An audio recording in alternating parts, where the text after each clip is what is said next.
Namoonni baay'een iskoolarshipii argachuu hin barbaadu. Iskoolarshipii immoo akkamitti akka argatan yookaan immoo akkamitti iskoolarshipii akka mokkoran hin beekanii kanarraa kan ka'e yeroo baay'ee overwhelming ta'u. Kanaaf ani immoo ofii kootii jireenya koo keessatti waanan keessa dabarsa keessatti iskoolarshipii baay'ee yaalaa waanan tureef isaan wal qabateetu odeeffannoo barbaachisaa ta'e isinii kennuu barbaada. Yeroo ammaa kana Hangaarii keessa magaalaa Dabrasanan jira. As kanan dhufee iskoolarshipii argadhee maasters in public health qo'achaa kan jira jechuudha magaalaa Dabrasan keessatti yuunivarsiitii Dabrasanitti. Erga na dhufe almost ji'a tokko reefu ta'a. Kanaaf ji'a tokkicha kana keessatti immoo ergan garaan dhufee wantoota baay'ee argee jira. Wantoota baay'ee adjust gochuudhaan wal baruudhaaf yaalaan ture. Amma immoo kanaan booda waa'ee iskoolarshipii fi waa'ee barumsaa wal qabateeyyuu viidiyoo babbareedaa isiniif hojjedha. Kanaaf isinis immoo na hordofaa kan jedha. Namoonni baay'een iskoolarshipii argachuu hin barbaadu. Kanaaf iskoolarshipii argachuudhaaf maal gochuu akka qabdan, eessaatii jalqabuu akka qabdanii fi akkamitti jalqabuu akka qabdan hin beektan. Kaan keessan dookumentii hin barbaachisu hin beektanii, kaan keessan immoo dookumentii qabaattaniitu akkamitti akka appilaayi gootan hin beektan. Kanaaf yeroo itti aananitti baay'inaan waa'ee iskoolarshipii irratti viidiyoo waanan isinii dhiyeessuu fi sirriitti na hordofaa. yuutuubii yookaan immoo laayik, sheer, sabiskiraayib godhaa. Namoota nageenya biraan nagaan isiniin jedha.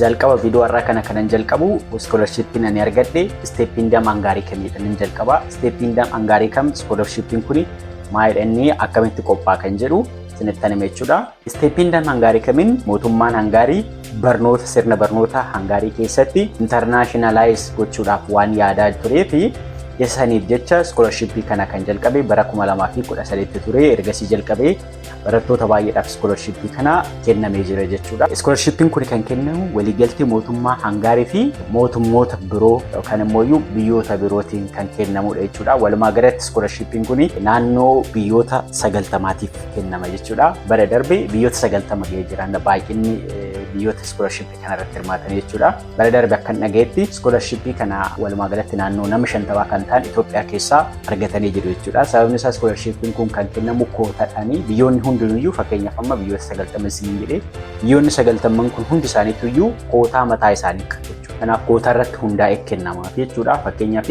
Keeniyaan kootaan ishii nama 200 waggaa ta'e nama 200 jechuudha iskoolarshipii kana keessatti accepted godhamuu kan danda'u. Akkasuma Itoophiyaanis 100 yookaan 50 yoo ta'e kootaan ishii 50 sana guutuudhaa fi isa kana tokkoon isaa akkamitti akka ta'e diiteelii isaa isinitti hima. Iskoolarshippiin kun akkasiin jedhee biyyoota 90 irraa bara 2024 fi 25 iskoolarshipii kana appilaayi kan godhan naannoo 66,000 ta'u barattoonni. Isaan keessaa accepted kan ta'an yookaan immoo kan fudhataman naannoo 6,000 ta'u. Walumaa galatti dipaartimentii naannoo fiildii 800 kan ta'anidha jechuudha. Akka iskoolarshipii kan kennamanii dabalataanis yuunivarsiitiiwwan naannoo 30 ta'an biyya Hangaarii keessaa yuunivarsiitota iskoolarshipii kana keessatti barattoota fudhachuu keessatti hirmaatanidha. Iskoolarshippiin kun agiriimentiidhaan waan ta'eef mootummaa Hangaariitti jechuudha. Wanta kana fandi kan godhu iskoolarshippiin kun baachilariin qaba, maastarsiin qaba, waan taayir maastarsii kan jedhamu jira. Dabalataanis PhD fi akkasumas immoo short term training illee qaba jechuudha. Akka daataan bara darbe argisiisutti baay'inaan barattoonni iskoolarshipii kana irratti hirmaatanii iskoolarshipii kana argatan tokkoffaan injiinaringii, achumaan immoo taansee, meedisinii, biizinasii, agirikaalcharii jedhee deema jechuudha. Isaan kun iskoolarshipii kana irratti fiildiiwwan baay'inaaf filatamanidha jechuudha. Egaan iskoolarshipii kana irratti advaanteejiin yookaan immoo bu'aan nuti argannu maalidha kan jedhu tokko lama jedheen isinitti hima. Bu'aan nuti argannu jalqaba tuition fiidha. Kan jechuun barumsa tokko barachuudhaaf biyya keenyattis haa ta'u asittis bakka kamittuyyuu tuition fiin kaffaltu yookaan immoo gatii barumsa sanittiin barattu ni kaffaltu. Kanaaf iskoolarshipii kana keessatti inni kun kabarsanii ta'e. Inni kun guutummaa guututti mootummaa Hangaarii jechuudha kan isinii danda'u. Kanaaf waa'ee tuition fii yaaddan jechuudha. Waa'ee kaffaltii barumsaa hin yaaddanii jechuudha. Kan biraan manzilii stiipendidha. Ji'a ji'aan kan isinii kennamu yookaan immoo pookeetti manii kan jennu san jechuudha. Isa sana isiniif kennama. Innis sadarkaa barumsaa keessan irratti hundaa'ee garaagarummaa qabaata. Baachilar digirii warri baratan, maastarsii warri baratan, waan taayir maastarsii warri baratanii fi tireeningii yeroo gabaabaa yeroo murtaa'aa warri tireen ta'uudhaaf gara kana dhufan naannoo yeroo 110tti argatu jechuudha ji'a ji'aan. Barataa PhD yoo ta'e garuu simisteera 4 jalqaba walumaa galatti simisteera 8 qaba waan ta'eef simisteera 4 jalqaba yeroo 365 kaffalamaa fi simisteera 4 lammaffaa immoo yeroo 470 kaffalamaa jechuudha. Kan biraan immoo accommodation yookaan immoo doormii iddoo jireenyaa jechuudha. tarii yuunivarsiitiin isin appilaayi gootan doormii kan qabaatu ta'ee doormii seentanii doormii jiraattu jechuudha. Haa ta'uyyuu malee doormii hin qabu yoo ta'e ofii keessanii kireeffattu. Isarratti immoo hammi ta'ee gargaarsa yookaan deeggarsi doormii sana akka kabar godhattan yookaan immoo mana itti jiraattan sana kabar akka godhattan hammi ta'e isiniif kennama. Innis naannoo yuuroo 200ti. PhD'dhaafis, undergraduaadhaafis, mastersiidhaafis kan kennamu jechuudha.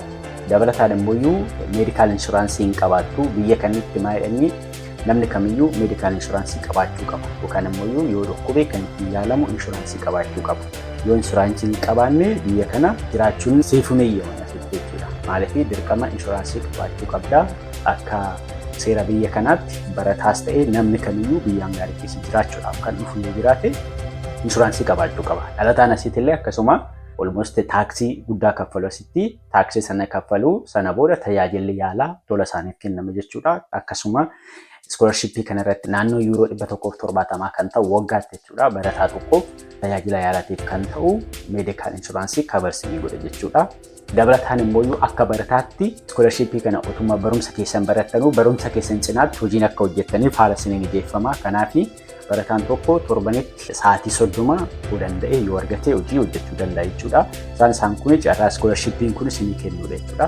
Kanaaf ammas kan isiniin jedhu namoonni appilaayi gochuu barbaadan iskoolarshippiin kun kan banamu Noovembarii 15 irraa jalqabee hanga Jaanuwaarii 15tti tura waan ta'eef ammaa jalqabdaniitoo dookumentii keessan reedii akka gootanii fi wantoota isin barbaachisu hundumaa qopheeffatanii akka eeggattanii akkasumas immoo appilaayi akka gootanan isiniin jedha. Viidiyoowwan itti aanu keessatti hangaariin maal fakkaatti maaltu jira akkasumas immoo appilikeeshiniin iskoolarshipii kanaa maal fakkaata dookumentiin barbaachisu maal fakkaata kan jedhu wajjin ilaalla. Viidiyoon itti aanitu hojjedhu dookumentiiwwan yookaan immoo wantoota isin barbaachisan iskoolarshipii kana appilaayi gochuudhaaf maaltu isin barbaachisa kan jedhu dookumentiiwwan barbaachisan si tarreessa. Kanaaf viidiyoo itti aanu hordofuu akka hin daganne isiniin jedha. Yuutuubii kana immoo laayik, sheer, sabiskiraayib godhaadhaa. Koomentii yoo qabaattan gaaffii yoo qabaattan koomentii irratti naa barreessaa. Ani immoo isiniifan deebisa.